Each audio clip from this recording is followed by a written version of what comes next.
ताजमहल वहीं का वहीं खड़ा है, आखिर कैसे? और क्या आपको पता है कि उस समय ताजमहल कितने रुपयों में बनाया गया होगा? क्यों ताजमहल को यमुना नदी के किनारे बनाया गया? और साथ ही में आप ये भी जानोगे कि क्यों ताजमहल में आज तक लाइट्स नहीं लगाई गई। बस आप वीडियो के लास्ट तक हमारे साथ बने रहिए और नए यूजर इस चैनल को सब्सक्राइब जरूर कर लेना। तो चलिए वीडियो को शुरू करते हैं। दोस्तों, हर साल लाखों की संख्या में लोग इस अजूबे को देखने आते हैं। आपको इसकी हिस्ट्री का तो पता ही होगा कि कैसे शाहजहां ने अपनी बेगम मुमताज के लिए इतना बड़ा मोनूमेंट खड़ा कर डाला। उन्होंने अपने प्यार को मुमताज की मौत के बाद एक्सप्रेस किया था। लेकिन दोस्तों, ये बिना सीमेंट के आखिर इतना बड़ा मोनूमेंट खड़ा कैसे हो गया?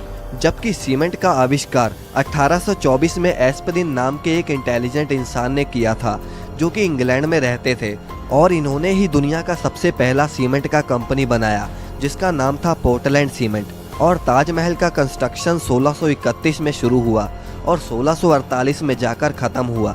लेकिन बिना सीमेंट के ही ये खड़ा हो चुका था, जिसे आज तक एक भी खरोच नहीं आई। दरअसल सीमेंट के इन्वेंशन से पहले आर्किटेक्ट एक खास तरह के पेस्ट का इस्तेमाल करते थे, जिसमें बहुत अजीब अजीब चीज़ें होती थी।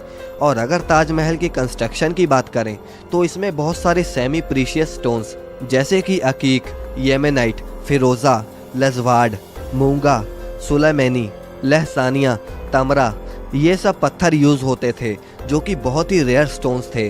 और ये उस समय Russia, Rajasthan, Uzbekistan, Iran, Israel, इन सब तरह के दुनिया भर के अलग अलग देशों से मंगाए गए थे। इसमें कुछ अल्ट्रा रेयर स्टोन्स भी यूज़ हुए थे, जैसे कि तिलाई, पाइजहार, अजूबा, नखोड़, जो कि इतने रेयर हैं कि पता नहीं शाहजहां ने इन्हें कैसे अरेंज किया होगा। लेकिन जो भी उन्होंने किया वो तो एक काबिलियत तारीफ है। और तो और जो सीक्रेट पेस्ट ताजमहल को बनाने में इस्तेमाल होता था, उसमें गुड़, बतासा, बेलगरी का पानी जैसी और भी बहुत सारी चीज़ों को डालकर पेस्ट बनाया जाता था। और ये पेस्ट सीमेंट जितना ही स्ट्रॉन्ग होता था। दोस्तों, जहां बुर्ज खलीफा की नींव बड़े बड़े स्टील के पाइप से रखी गई, वहीं ताजमहल की नींव लकड़ियों से रखी गई थी। अब आप कहीं ये तो नहीं सोच रहे कि भला लकड़ी की नींव 370 साल से कैसे चल रही है? दरअसल इसमें सबसे बड़ा रोल यमुना नदी का है। यमुना सिर्फ ताजमहल को अच्छा व्यू ही नहीं देती, बल्कि अगर यमुना नदी ना रहे तो ताजमहल गिर भी सकता है। इसमें होता यह है कि पहले के इंटेलिजेंट लोगों ने इसमें ऐसी लकड़ी का इस्तेमाल किया जिसमें चाहे जितना भी पानी लगता रहे, वो लकड़ियां और भी स्ट्रॉन्ग होती चली जाएंगी, वरना बाकी लकड़ियां नमी की वजह से खराब हो जाती हैं। और यही वजह है कि ताजमहल के खड़ा रहने में यमुना नदी का बहुत बड़ा हाथ है। और अगर यमुना नदी सूख गई तो ताजमहल भी उसके बिना खड़ा नहीं रह पाएगा। अब दोस्तों, आपने देखा होगा कि ताजमहल के आसपास के चारों मीनार एक दूसरे से परपेंडिकुलर खड़े नहीं हैं। मतलब ये कि वो स्ट्रेट नहीं खड़े हैं, और ऐसा भी जानबूझकर किया गया था। दरअसल ऐसा इसलिए किया गया कि अगर कभी जोर का भूकंप आता भी है तो वो चारों मीनार ताजमहल से दूर गिर जाएं, और इस तरह भूकंप के झटके ताजमहल तक पहुंचने से पहले इन मीनारों में ही ऑब्जर्व हो जाएं, और इस तरह इस पर भूकंप का भी कोई असर नहीं होगा और वो सुरक्षित बच जाएगी। अब दोस्तों, बात करते हैं कि ताजमहल को आखिर उस समय बनाने में कितना खर्चा आया होगा।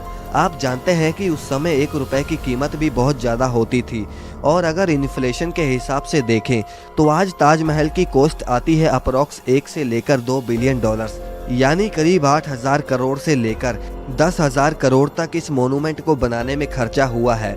अब दोस्तों, ताजमहल में लाइट क्यों नहीं लगाई गई, क्या आप जानते हैं? दरअसल ताजमहल का सफ़ेद रंग लाइट को सबसे ज़्यादा रिफ्लेक्ट करता है, और इसीलिए अगर रात के समय ताजमहल पर लाइट्स लगा दी गई तो ताजमहल के पत्थर लाइट को रिफ्लेक्ट करेंगे, और साथ ही में ताजमहल भी काफ़ी ज़्यादा चमकेगा, जिससे आसपास के कीड़े मकोड़े उस पर आके चिपकेंगे और ताजमहल के पत्थर को भी नुकसान पहुंचाएंगे। और यही वजह है कि आज तक ताजमहल पर लाइट्स नहीं लगी। दोस्तों,